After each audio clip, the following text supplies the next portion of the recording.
위로해 주시는 주님, 2018년도 우리의 모든 삶을 위로해 주시고 또 소망의 주님, 2019년도를 새롭게 열어주시는 줄 믿습니다. 우리 다 같이 좌우에 계신 분들에게 이렇게 인사하겠습니다. 하나님께서 오늘 우리 예배를 받아주시기를 원합니다. 같이 인사하겠습니다. 하나님께서 오늘 우리 예배를 받아주시기를 원하십니다. 지난 한 해 동안 참 수고 많으셨습니다. 인사하겠습니다. 지난 한 해 동안 참 수고 많으셨습니다. 참 수고 많으셨습니다. 참 수고 많으셨습니다. 참 수고 많으셨습니다. 네, 감사합니다. 오늘 우리가 함께 은혜 받을 하나님의 말씀을 우리가 같이 봉독하도록 하겠습니다. 고린도후서 8장 1절부터 9절까지입니다.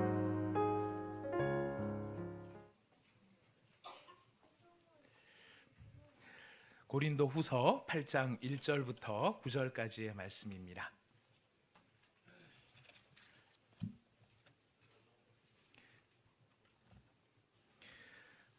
고린도후서 8장 1절부터 9절까지의 말씀 다 찾으셨으면은 저와 여러분이 함께 이 말씀을 봉독하도록 하겠습니다. 우리가 함께 읽는 이 말씀은 지금도 살아계신 하나님의 말씀입니다. 제가 먼저 1절을 읽도록 하겠습니다.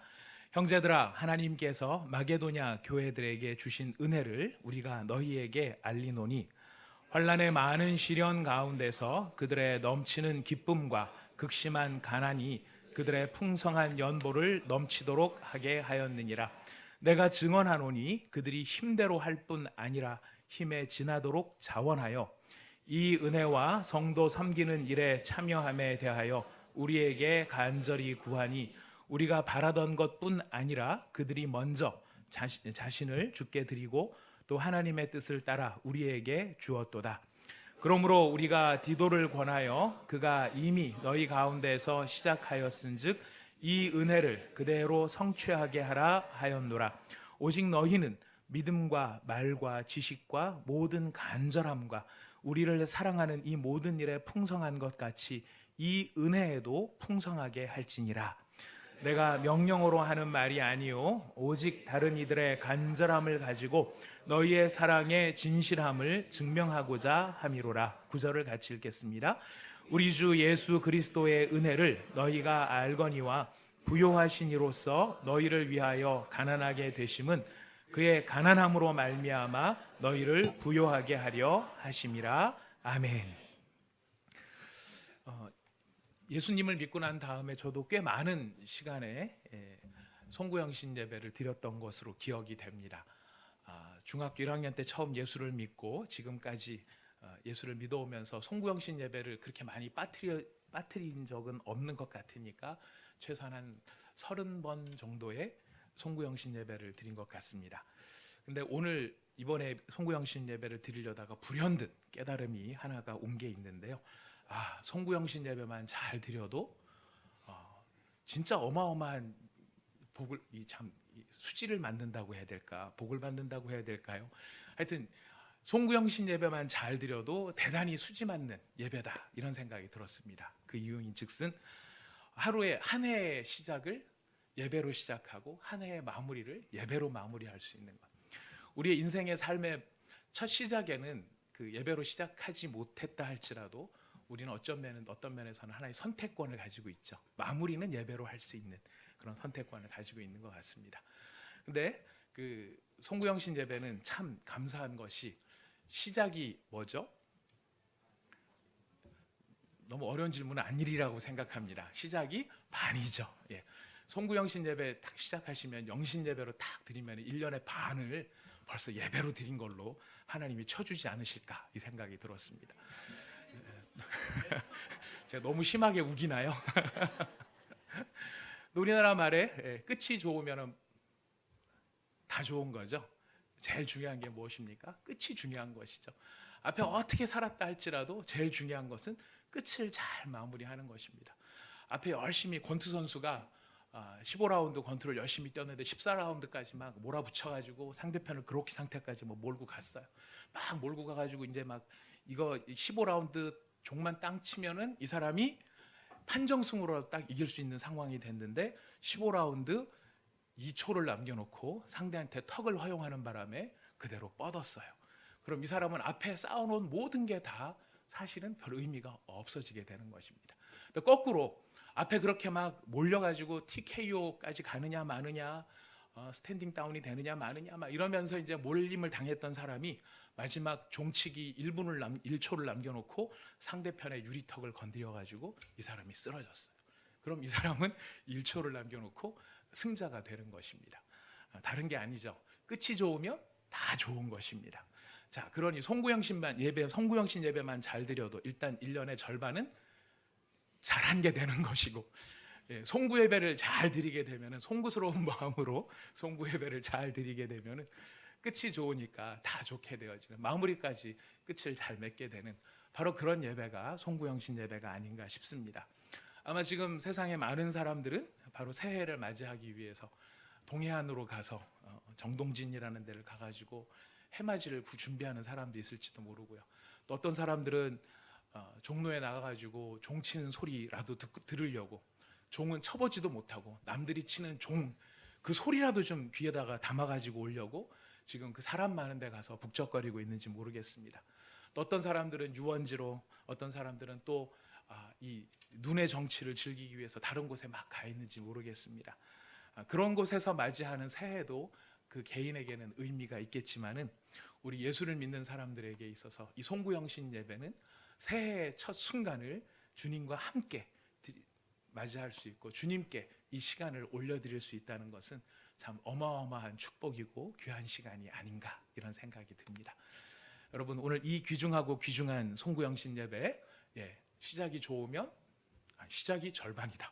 시작이 절반이고 끝이 좋으면 다 좋을 수 있는 바로 이 귀한 송구영신 예배, 전심을 다하여서 우리가 하나님 앞에 나아가기를 원하고요. 오늘 이 말씀을 통하여서 이제 2019년도 우리가 어떤 마음가짐을 가지고 하나님 앞에 한 해를 시작을 해야 될지 우리가 말씀을 통하여서 다짐을 해보고자 합니다.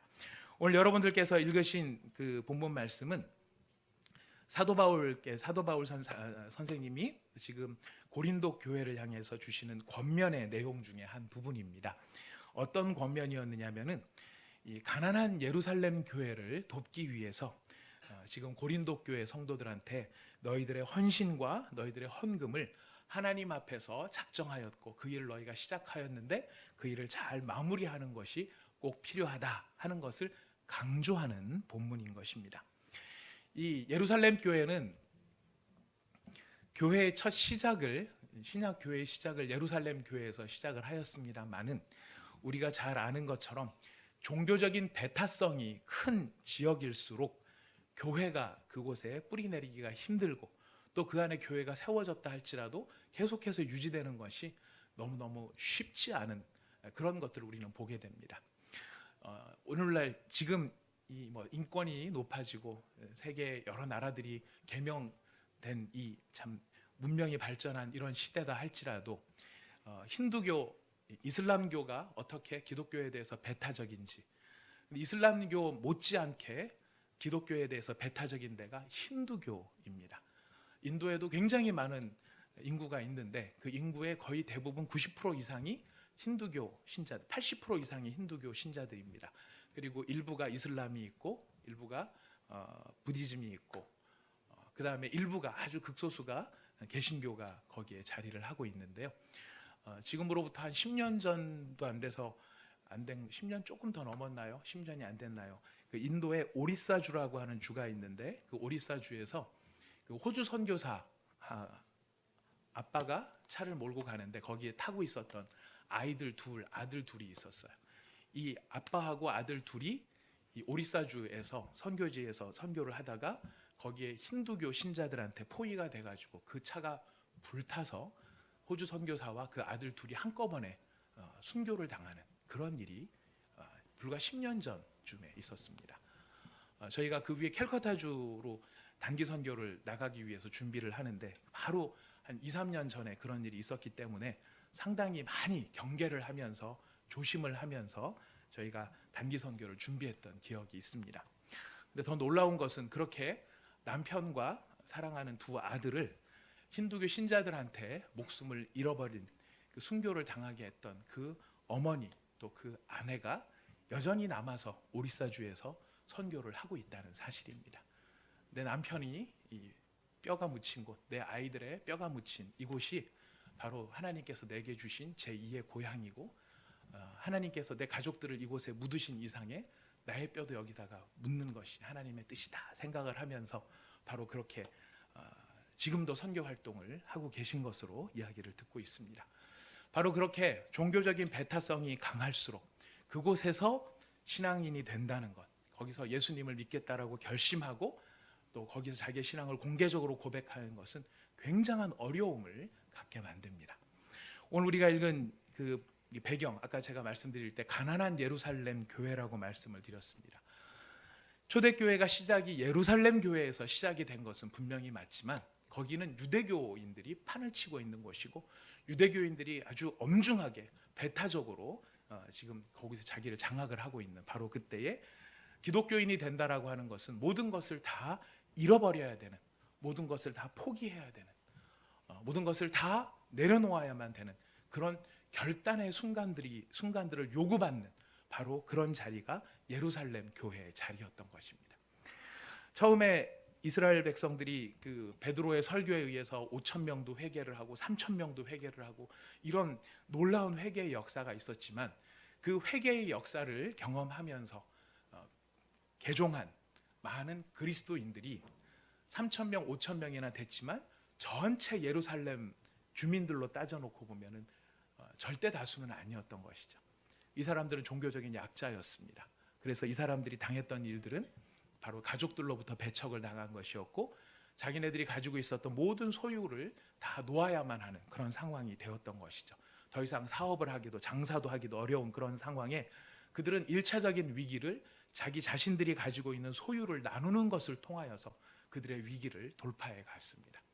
하지만 그렇게 서로 가지고 있던 소유를 나누는 그런 참 아름다운 이 전통들이 계속 될 수 없었던 것은 뭔가 들어오는 게 있어야 계속 나눌 텐데 더 이상 들어오는 것 없이 계속 나누기 어려운 이런 상황 속에 예루살렘 교회에 있었던 성도들은 상당한 재정적인 어려움이나 신앙적인 핍박을 경험을 하고 있었다고 성경학자들은 이야기합니다. 그래서 바울이 일평생 사역을 하며 선교를 하면서 사실 제일 많이 역점을 두었던 부분이 무엇이냐면 어떻게 하면 이 가난한 예루살렘 교회에 남아있는 이 가난해진 성도들이 이 가난 속에서 좌절하지 않을까. 그래서 사도 바울은 모든 선교지에 개척을 하고 또 그 교회가 세워지면은 항상 잊지 않고 했던 열심 있는 노력 중에 하나가 무엇이냐면 바로 이 예루살렘 교회를 향한 연보, 예루살렘 교회를 향한 헌금, 이것을 늘 강조하고 그래서 그 이방인 교회들에서 헌금을 내면은 바로 예루살렘 교회에다가 그것을 갖다가 주어서 그 교회가 계속 유지될 수 있도록 바로 그런 노력을 했던 것이 바울의 사명 중에 하나였던 것입니다. 마찬가지로 이제 고린도 교회에도 지금 지금 그 예루살렘 교회를 돕기 위해서 이런 헌금들을 준비하고 헌금들을 해라 이제 이렇게 바울이 이야기를 하고 있는데요. 이 이야기를 하는 과정 속에 어떤 교회가 등장을 하냐면은 마게도냐 교회가 등장을 합니다. 약간 일본 발음 같죠? 마게도냐.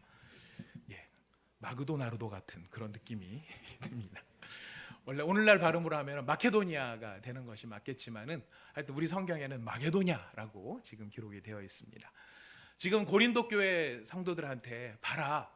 지금 이 너희들이 예루살렘을 위한 이런 연보가 필요한데 지금 너희들이 이 연보를 위해서 준비할 때 내가 지금 한 가지 알려주고 싶은 교회가 있는데 마게도냐 교회 그 지역에 있는 교회들 그 교회가 어떻게 이런 일에 헌신을 했는지 너희들이 꼭 기억을 할 필요가 있다. 그러면서 이 고린도 교회 성도들한테 마게도냐 지역의 교회들의 성도들의 그 헌신에 대하여서 바울이 자랑을 하고 있는 것입니다. 이 마게도냐는 지역입니다. 우리로 말하면은 뭐 관동, 영동 지방, 대관령을 중심으로 해서 영동 지방, 영서 지방 이렇게 나누어지는 것처럼 어떤 큰 영역을 일컬어서 마게도냐 지역이라고 나누어지고요. 그 마게도냐 지역에 있었던 교회 가운데 대표적인 교회가 어느 교회냐면은 빌립보 교회, 또 데살로니가 교회, 또 베레아 교회 이런 교회들이 이 마게도냐 지역에 있었던 교회들 가운데 유명한 교회들이었던 것입니다. 그래도 여러분들이 그런갑다 이렇게 느낌이 아직 선뜻 안 오실 것이기 때문에 바라기는 우리가 하나님께서 허락해 주시면은 온사랑의 교회가 3년 안에 단체로 모든 교회가 성지순례를 한번 다녀올 수 있는 은혜가 있으면 좋겠습니다.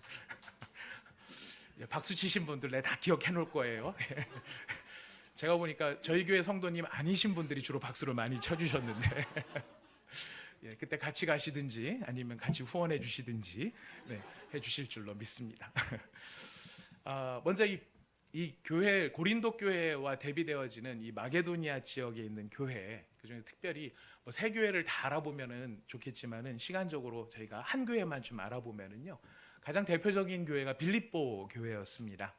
이 빌립보라고 하는 이름이 붙은 것은 왜 이런 빌립보라는 이름이 붙었냐면 이 마게도니아 지역에서 나왔던 정복자 가운데 제일 유명한 사람이 알렉산더입니다. 이 알렉산더의 아버지가 필리포스 2세입니다.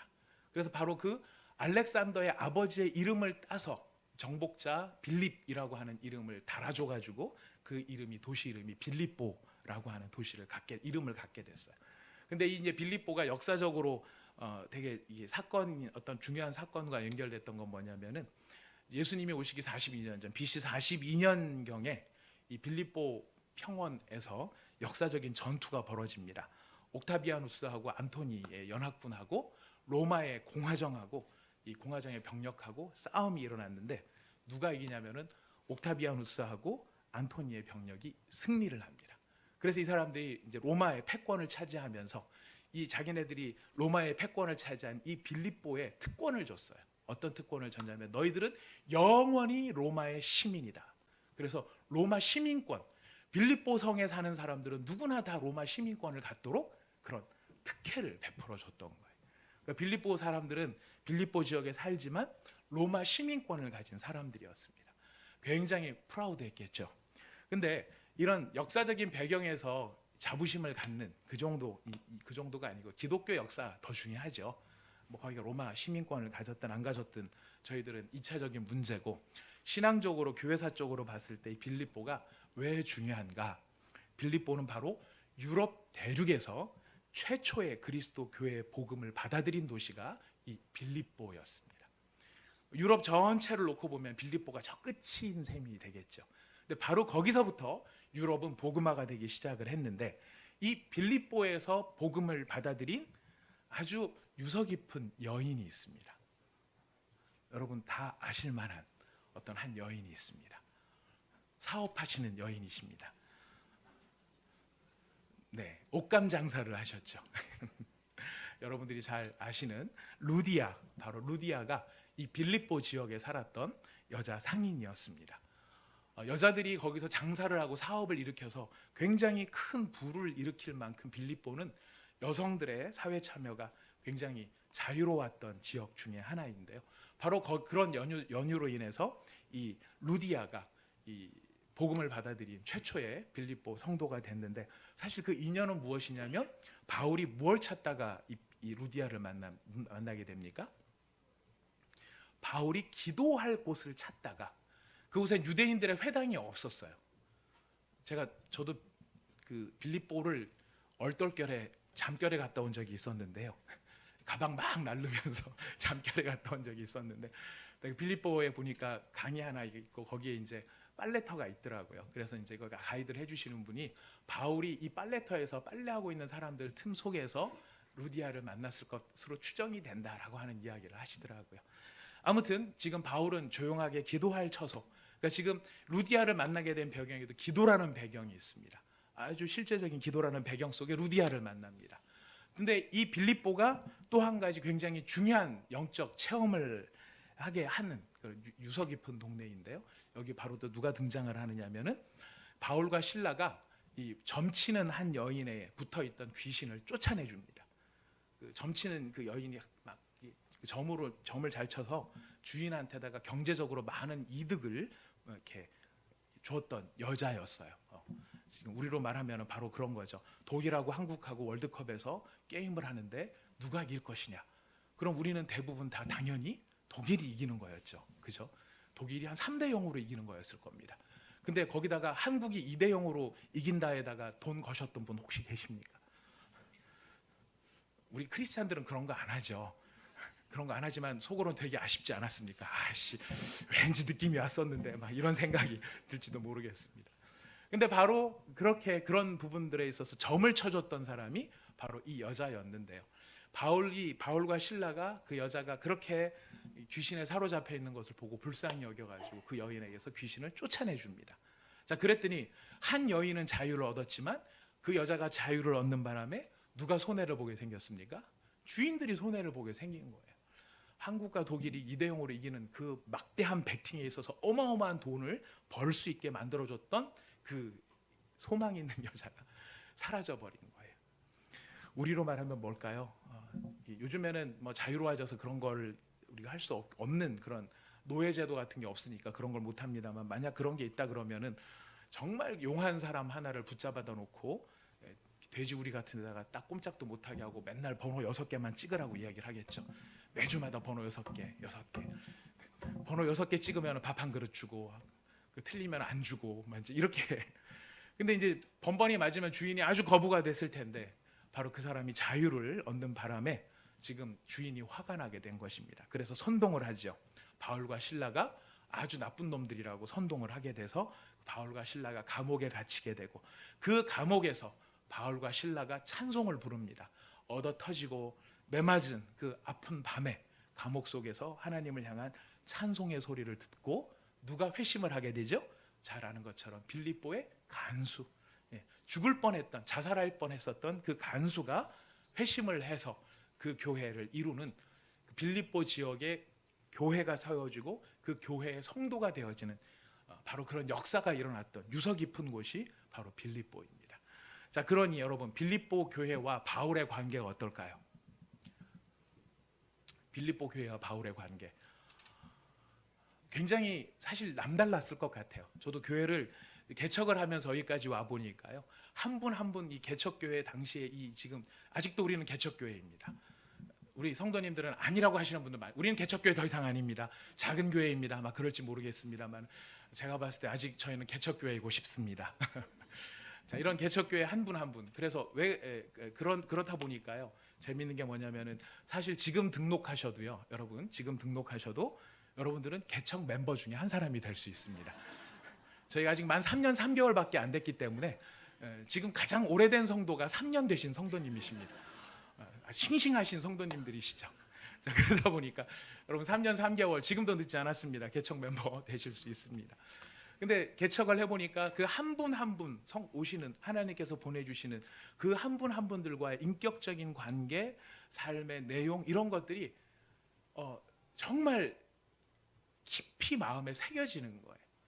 그래서 개척 당시에 같이 하셨던 한 분 한 분의 무슨 상황이 생기고 어떤 기도 제목이 있고 어떤 형편이 있다 그러면은 그게 정말 마음에 너무너무 깊게 다가오고, 또 그 한 분 한 분하고의 관계도 제 입장에서는, 성도님들 입장에서 어떨지 모르겠지만 제 입장에서는 너무너무 소중하게 느껴지는 거예요.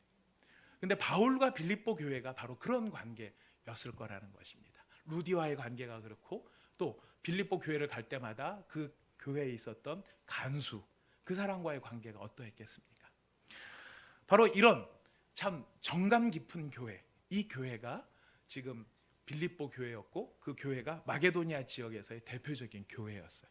물론 고린도 교회도 이 바울이 미친 영향이 큽니다만은 고린도 교회는 조금 정황이 틀렸어요. 이 고린도라고 하는 지역의 특성은 항구 도시예요.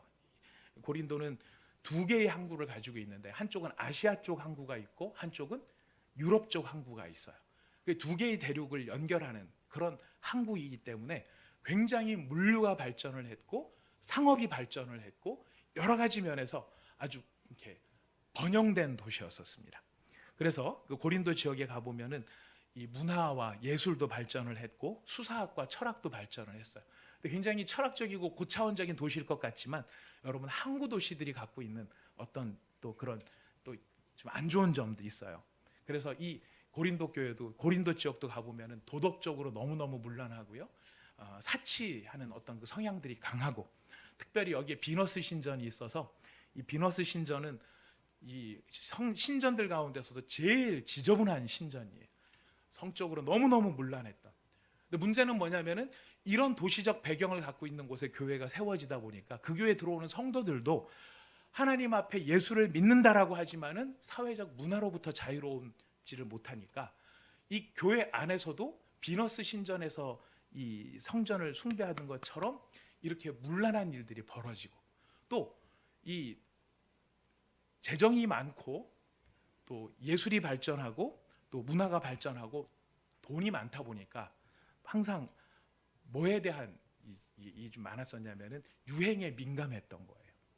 되게 유행에 민감해가지고 이 사람들이 이거는 아시아 인도에서 온 옷감이야, 뭐 이거는 어디서 온 거야, 이런 걸 자랑하는 것을 아주 그냥 그러다 보니까 신앙생활에 있어서도 이 고린도 교회 성도들은 재정적으로는 굉장히 풍부했지만 그 모든 것들을 누구를 위해서 지금 누구의 이름을 드러내는데 더 많이 썼느냐면 자기 개인의 명예를 드러내는 일에 더 관심이 많았던 교회가 고린도 교회라는 거예요.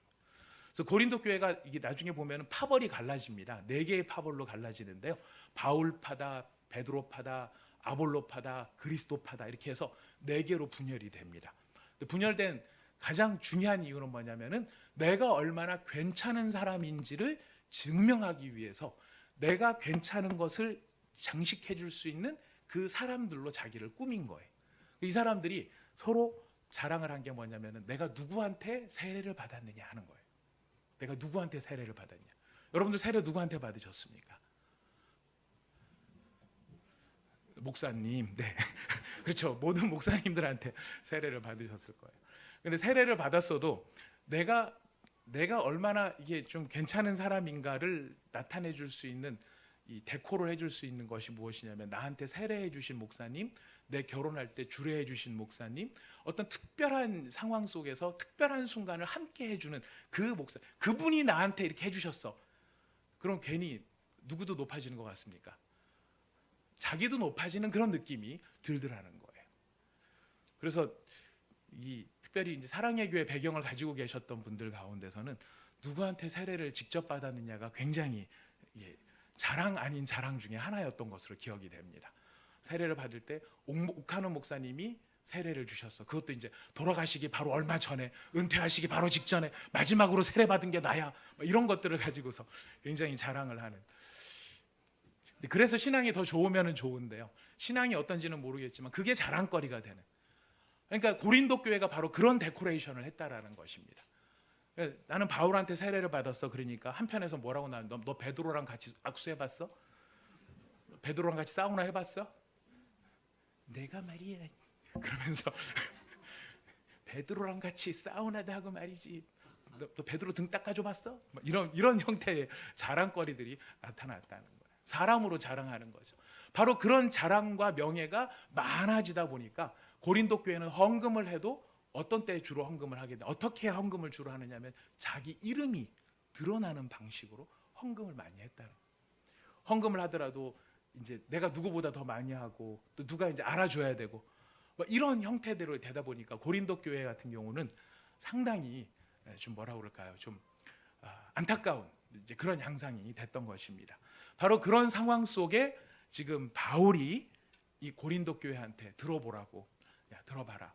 이 마게도니아 지역에서 있는 성도들은 어떤 식으로 하나님 앞에 헌신을 했는 줄 아니? 너희들 좀 그걸 좀 들어볼 필요가 있다. 그러면서 바울이 이 마게도니아 교회에 대해서 자랑을 한 것입니다. 자, 마게도니아에 대해 자랑을 한 것이 4가지인데요. 우리 4가지를 한번 좀 살펴보겠습니다. 마게도니아 교인들에 대해서, 교회에 대해서 바울이 어떤 것을 자랑했는가? 2절을 한번 먼저 읽어보겠습니다. 4가지를 자랑했는데 우리 2절을 한번 같이 읽어보겠습니다. 시작.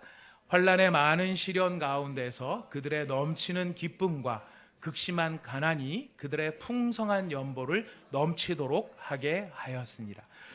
참 개역개정이 참 잘 번역된 성경 중에 하나인데요. 가끔 가다 보면은 말이 약간 너무 고어로 되어 있고 수식어가 좀 조금 어려운 상황이 있어요. 그래서 2절 같은 경우도 여러분 다시 읽어보셨지만 무슨 말씀인지 아시겠습니까?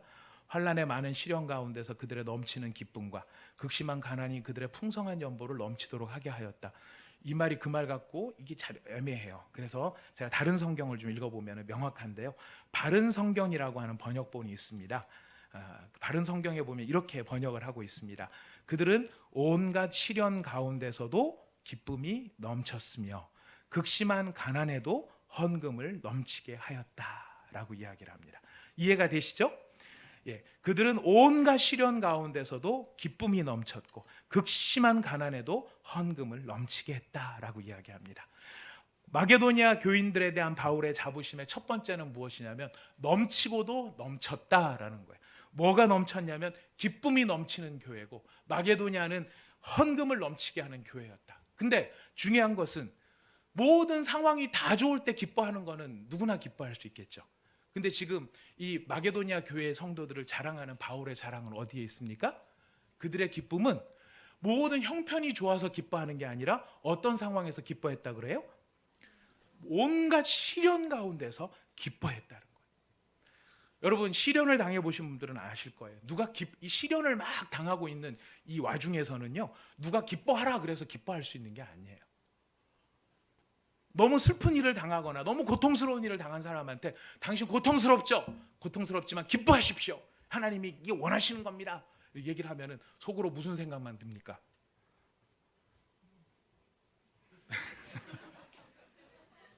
우리 성도님들은 너무 착하셔서 그런 생각 전혀 안 하실 것 같아요. 저는 아주 못된 기질이 있는 것 같아요, 저한테. 그래서 가끔 이런 생각이 들어요. 내가 막 마음에 이렇게 확 내킴이 없는데 옆에서 누가 옳은 소리, 바른 소리를 하면 말은 바른 소리인 줄 알겠지만은 속으로 동감이 안 될 때가 있어요. 그럴 때 무슨 생각이 드냐면 네가 내 입장이 돼봐라, 그런 소리가 나오나, 이런 생각이 들 수 있다는 거예요. 그래서 참 어려운 환경 가운데서 누가 기뻐해라 그래가지고 사실은 기뻐할 수 있는 것이 아니에요. 누가 기뻐하라 그래서 기뻐할 수 있는 사실이 아닌데도 불구하고 누가 보더라도 지금 이 사람은 슬퍼해야 되고 괴로워해야 되고 답답해야 되는데 그 누가 보더라도 괴로워해야 될 그 상황에 그 사람이 어떻게 하느냐면 기뻐하는 거예요. 그 사람이 기뻐하는 거예요. 막 어려움을 당하고 사업이 어려워지고 누가 아프기도 하고 누가 괴롭기도 하고 내가 정말 돈 믿고 친구한테 돈 빌려줬는데 그 돈 다 떼이고 겹쳐서 막 세계가 스트레이트로 다가오고 이러면은 우리 마음속에 확 좌절이 돼야 될 것 같고 옆에 있는 사람이 위로의 말을 건네기도 힘들 만큼 그런 상황인데 어때요? 그 사람이 그 일을 당한 그 사람이 기뻐할 수 있는 거예요. 우리는 희한하게 생각이 되는 거죠. 어떻게 저럴 수 있지? 어떻게 저럴 수 있지? 지금 바울이 자랑하는 자랑이 어디에 있느냐? 바로 여기에 있는 거예요. 마게도니아 교인들을 자랑하는 이유가 누가 보더라도 기뻐하지 못할 상황인데도 불구하고 그 사람들은 온갖 시련 가운데서도 기쁨이 넘치는 사람들이더라. 그 기쁨이 넘치는 것이 보니까 이 마게도니아 사람들이 시련만 있는 사람이 아니에요. 2절에 아까 여러분 두 번째도 읽으셨죠? 찌질이 뭐한 사람이에요? 가난한 사람들. 가난한데 그냥 가난한 게 아니고 극심하게 가난해요. 극심하게 가난해서 오히려 이 사람들이 구제를 받아야 될 사람들인데 이 사람들이 어떻게 하고 있어요? 오히려 헌금을 넘치게 하고 있더라. 오히려 헌금을 넘치게 하고 있더라. 넘치게 하는데 이게 넘치고 넘친 거예요. 기쁨이 넘치고 가난한 속에서도 헌금이 넘치는 거예요. 이게 바울이 마게도니아 교인들을 보면서 하는 자랑이고요. 두 번째 자랑은 어디에 있느냐면은 3절입니다. 우리 3절 같이 읽어보겠습니다. 시작. 내가 증언하노니 그들이 힘대로 할 뿐 아니라 힘에 지나도록 자원하고. 내가 증언을 한다. 바울이 얘기를 하는 거예요. 내가 거짓말하는 게 아니다. 내가 진짜로 똑똑히 봤는데 그 사람들은 힘대로 할 뿐만 아니라 힘에 지나도록 했다. 여러분 힘대로만 해도 잘하는 겁니까? 못하는 겁니까? 잘하는 거예요. 우리 잘 알아요. 우리가 할 수 있는 힘껏 하는 정도만 해도 굉장히 잘했다고 칭찬받을 수 있을 텐데 지금 마게도니아 성도들은 어떻게 하고 있습니까? 힘에 지나도록 하고 있다는 거예요. 주석을 찾아보니까 이렇게 정리를 해놓으셨더라고요. 많은 사람들이 자기가 이렇게 월급을 받고 뭐가 수입이 생기면 생활비 뭐 해갖고 자기가 실제로 남을 도울 수 있는 비용이 예를 들어 20만큼이 있다 그랬을 때 사실 그가 남겨놓은 80 중에 보면은 그 80 가운데는 미래를 대비해서 조금 축척을 해놓는 것들이 우리 모든 사람들한테 본능적으로 있다라는 거죠. 그리고 이제 그걸 빼놓고 난 나머지 20을 다 드리는 게 우리가 힘을 다하여서 드리는 것이 되는 것인데, 지금 이 마게도니아 성도들이 한 일은 뭐냐면은 우리가 미래를 위해서 조금 남겨놓는 그것까지 다 끌고 와가지고 헌금을 했다라는 것이. 자, 이건 무엇을 포기하는 것과 같습니까? 사실 무슨 모험과 같습니까? 미래에 닥쳐올 여러 가지 일들에 대한 것을 포기하는 것과 같은 거예요. 지금 사도 바울은 그들의 무엇을 칭찬하고 있느냐면은 그들이 미래에게 다가올지 모르는 그것일지라도 그걸 내려놓을 수 있는 그 이유가 어디에 있을까요? 내일 일은 누가 감당하시는 것이다? 하나님이 감당하시는 것이다. 이런 믿음이 그들에게 충만하게 있었다라는 사실을 강조하고 있는 거예요. 자기네들 나름대로 뭔가 대비할 수도 있겠지만 자기 나름대로 대비하는 것이 아니라 그것조차도 하나님께 맡길 만큼 마게도니아 성도들은 이런 성도였다. 또 마게도니아 성도에 대한 세 번째 자랑입니다. 4절입니다. 4절 읽어보겠습니다. 시작. 이 은혜와 성도 섬기는 일에 참여함에 대하여 우리에게 간절히 구하니. 이거 다른 성경을 찾아보니까 이렇게 나와요.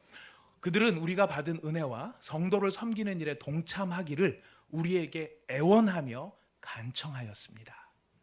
또 다른 표준세 번역에서는 이렇게 이야기합니다. 그들은 성도들을 구제하는 특권에 동참하게 해달라고 우리에게 간절히 요청하였습니다. 마게도니아 성도들이 지금 바울한테 매달리는 거예요. 바울한테 바지끄레기를 잡고 매달리는 거예요. 뭘 매달리느냐면, 나도 당신처럼, 당신이 지금 그렇게 하나님 앞에 은혜 받으셨죠? 그리고 성도를 구제하기 위해서 그렇게 애를 쓰고 계시죠? 그 일에 나도 좀 동참하게 해주십시오. 그 일을 나도 꼭 좀 참여할 수 있도록 나도 꼭 좀 끼워주세요. 이거를 애원했다라고 되어 있어요. 우리는 보통 어떤 일을 애원하죠?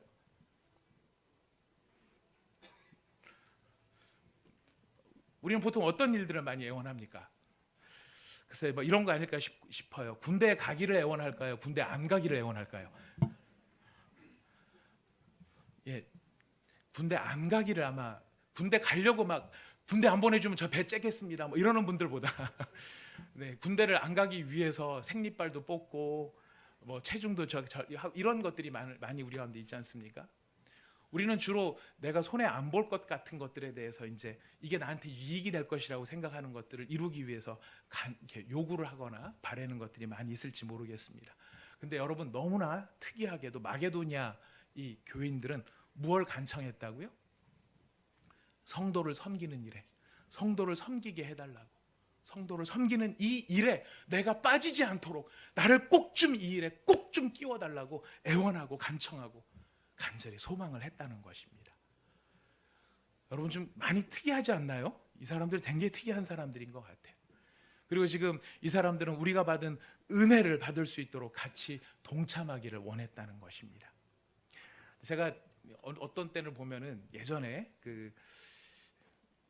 아주 처음에 이제 신앙생활 제가 교육 전도사에서 전임 전도사로 넘어갔던 그런 교회에서 신방을 하다가 그런 이야기를 들은 적이 있어요. 목사님, 다른 분들은 이 헌금을 얼마나 하나요? 제가 지금 목사님, 전도사님은 저희 교구를 담당하시니까 다 아실 테니까 제가 우리 교구에서 어느 정도 헌금을 하고 있나요? 이런 걸 물어보세요. 그래서 왜 그게 궁금하신가요? 그랬더니 그분의 생각은 그거예요. 혹시 제가 유달리 남들보다 튈까봐 걱정이라는 거예요. 괜히 더 많이 했다가 다른 사람보다 너무 많이 해서 사람들이 날 이상하게 보지 않을까. 저 집은 그렇게 돈이 많은 집이 아닐 텐데 뭔 헌금을 저렇게 많이 하나, 뭐 이런 이야기를 들을까봐 본인이 걱정이 된다. 그래서 중간쯤 가는 걸 자기는 원한다, 그런 얘기를 하시더라고요. 신방을 하면서도 지금 생각해도 참 특별한 신방을 내가 그때 했었구나, 이런 생각이 들었었어요. 예. 우리는 어떤 면에서 참 그런 때가 있을지도 모르겠어요. 하지만 지금 이 마게도니아 성도들 같은 경우는 어떤 입장을 가지고 있느냐면, 내가 지금 할 수 있는, 당신이 하고자 하는 그 일 가운데 더욱 열심을 내서 참여할 수 있기를 나는 소원합니다. 제발 나를 좀 끼워 주십시오 라고 간청을 했던 것입니다. 마지막 네 번째입니다. 이 마게도니아 교회를 바라보면서 바울이 자랑했었던 네 번째 5절입니다. 우리 5절을 같이 한번 읽어보겠습니다. 시작. 우리가 바라던 것뿐 아니라 그들이 먼저 자신을 주께 드리고 또 하나님의 뜻을 따라 우리에게 주었도다. 예, 이 지금 여기 번역이 여기가 조금 그런데 다른 성경에 보면은 이렇게 돼 있어요. 그들은 우리가 기대했던 것 이상으로 먼저 자신들을 주께 드렸고 또한 하나님의 뜻을 따라서 우리에게도 주었다라고 이야기합니다. 한마디로 말해서 지금 이 마게도니아 교인들은 기대 이상의 일을 지금 했다라는 거예요. 제가 이렇게 설교를 드리니까 혹시 여러분들 말씀을 들으면서 이렇게 걱정하지 않으실까 모르겠습니다. 저 목사님이 2019년도에는 헌금을 좀 많이 강조하겠구나. 힘에 지나도록, 힘대로 할 뿐 아니라 힘에 지나도록 헌금하라고 할 것 같고, 온갖 시련 가운데서도 기쁨만 넘치지 말고 여러분들 극심한 가난 중에 있더라도 딱딱 긁어서 다 헌금을 하십시오 라고 요청을 하지 않을까. 또 거기다가 또 자원해서 하라고, 여러분들도 간청해서 하세요, 막 이렇게 분위기를 잡는 게 아닐까. 그래서 연말이 됐을 때 여러분들 기대 이상으로 하셨습니다, 이런 이야기를 하라고 하는 게 아닐까 걱정일지 모르겠습니다. 이렇게 마게도냐 교회가 할 수 있었던 비결이 무엇일까요? 오늘 주제는 여기에 있습니다. 어떻게 이렇게 우리가 봤을 때 쉽지 않은 이 일들을 이 마게도냐 성도들은 할 수 있었을까요? 우리가 그 비밀을 알기를 원하는 것입니다. 그 비밀은 어디에 있느냐면 1절이에요. 우리가 1절 같이 읽겠습니다. 마지막으로 1절을 같이 읽겠습니다. 시작. 형제들아, 하나님께서 마게도니아 교회들에게 주신 은혜를 우리가 너희에게 알린다. 마게도니아 교회에 무엇이 임했다고 이야기를 합니까? 은혜가 임했다고 이야기를 합니다. 마게도니아 교회 사람들이 성도들의 성품이 좋고 인격이 훌륭해서 이렇게 간청하며 기대 이상의 일들을, 힘에 지나는 일들을 한 것이 아니라는 거예요. 지금 바울이 자랑하고 싶은 것은 무엇이냐면 마게도니아 교회에 하나님의 은혜가 이렇게 임하니까 그 은혜가 이 사람들로 하여금 어떤 일을 하게 하느냐면은 시키지 않은 것까지 하려고 하는 마음들이 생기고, 오히려 어려운 일인데도 불구하고 그거를 같이 하게 해달라고 간청하는 일까지 하더라 하는 것입니다. 제가 오늘 나누고 싶은 말씀은 2019년도를 맞이해서 우리가 하나님 앞에, 우리 온사랑의 교회가 은혜다운 은혜를 받아보자라는 거예요. 누가 시켜서 분위기를 따라서 어떤 형편을 따라서 하는 것이 아니라 정말 하나님의 은혜가 내게 임함으로 말미암아, 그 은혜가 내 속에서 일함으로 말미암아 사람들이 이해할 수 없는 그런 상황들. 왜 저 사람이 기뻐하지? 저 사람은 지금 되게 속상해야 될 텐데 왜 기뻐하지? 이유가 무엇이에요? 그에게 진짜 은혜가 임했던 거예요.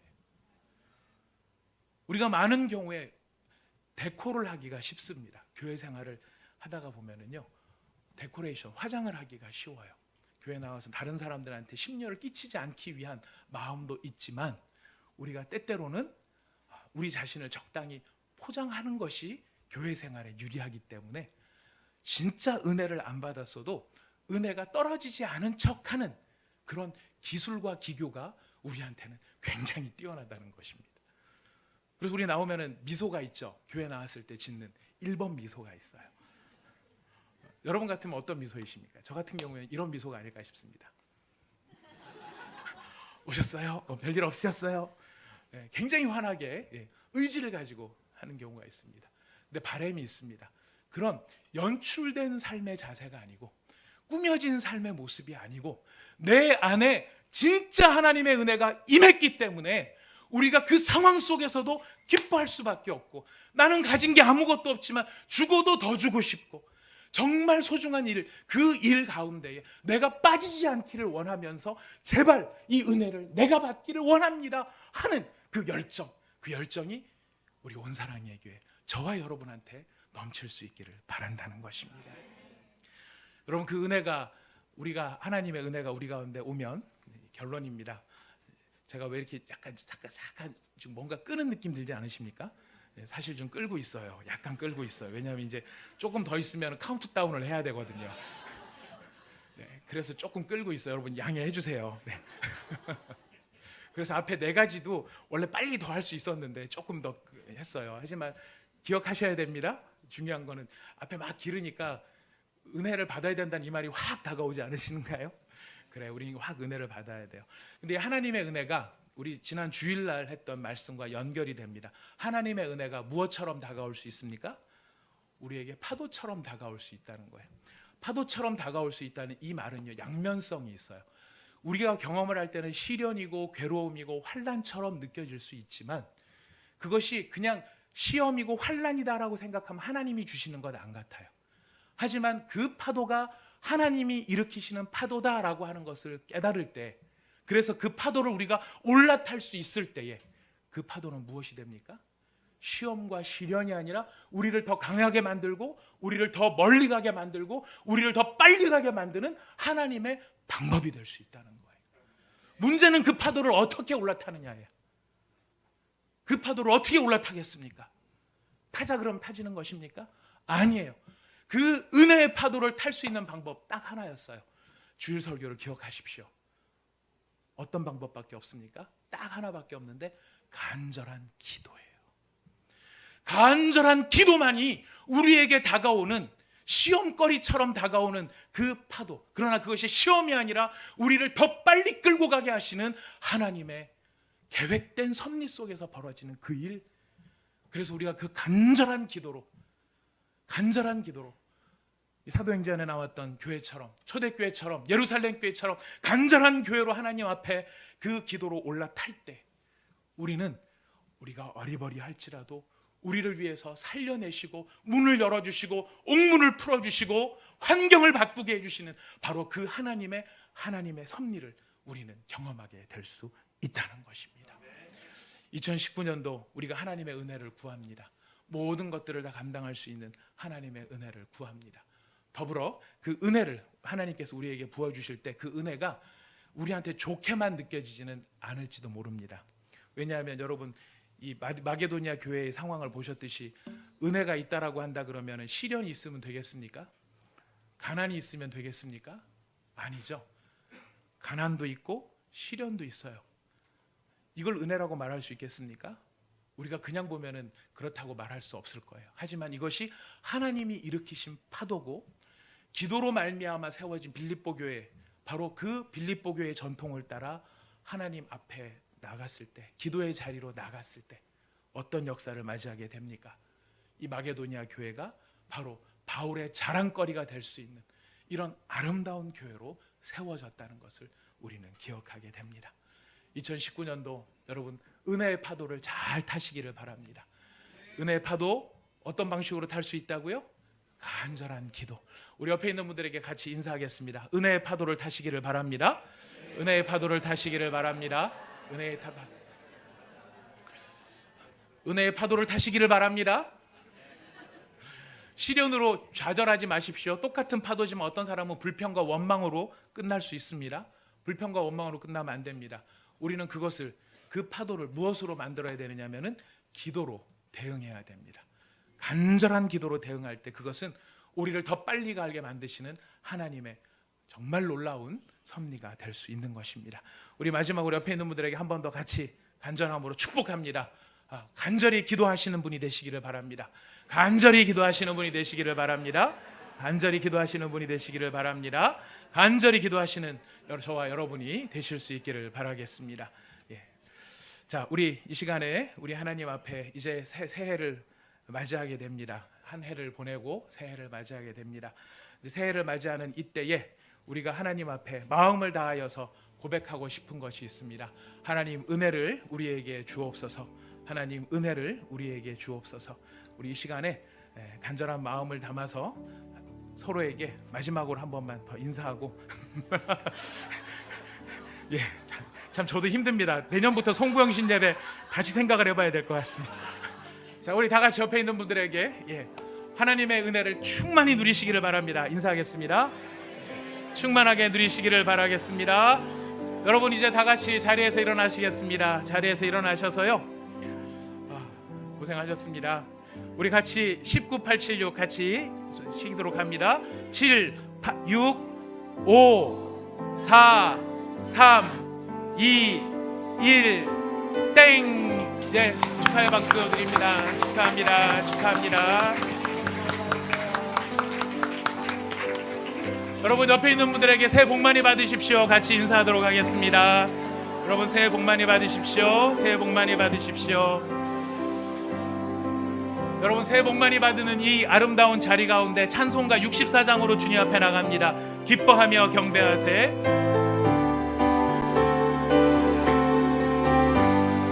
기뻐하며 경배하세. 영광의 주 하나님, 주 앞에서 우리 마음 피어나는 꽃 같아. 죄와 슬픔 사라지고 의심 구름 덧지 변함없는 기쁨의 주 밝은 빛을 주시네.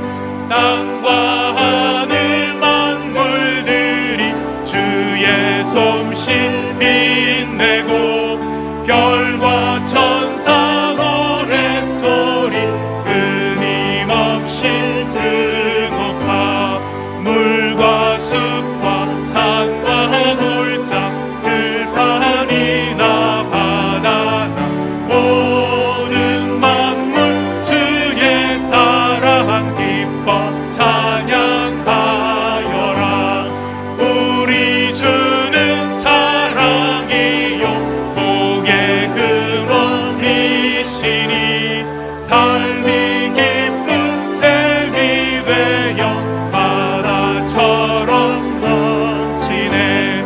아버지의 사랑 안에 우리 모두 형제 서로 사랑하게 도와주시옵소서.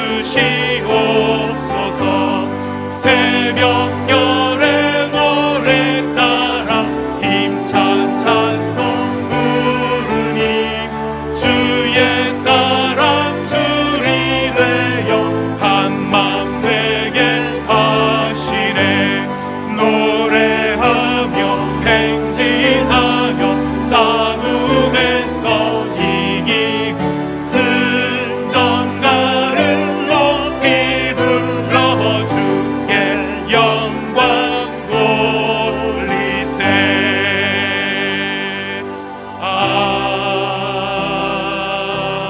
아멘. 우리 하나님께 감사의 박수를 다시 한번 드리겠습니다. 우리 서신체로 우리 혹시 좌우에 계신 분들 서로 아시는 분들 많이 계신가요? 아시는 분들이면은 한번 서로 손을 잡고, 또 혹시 모르시는 분들 같으면은 손을 잡기는 좀 어려우시겠지만은요, 한번 이름을 한번 좀 물어봐 주십시오. 모르시는 분 같으면은 조남이 어떻게 되십니까? 한번 좀 이름을 물어봐 주시기 바랍니다.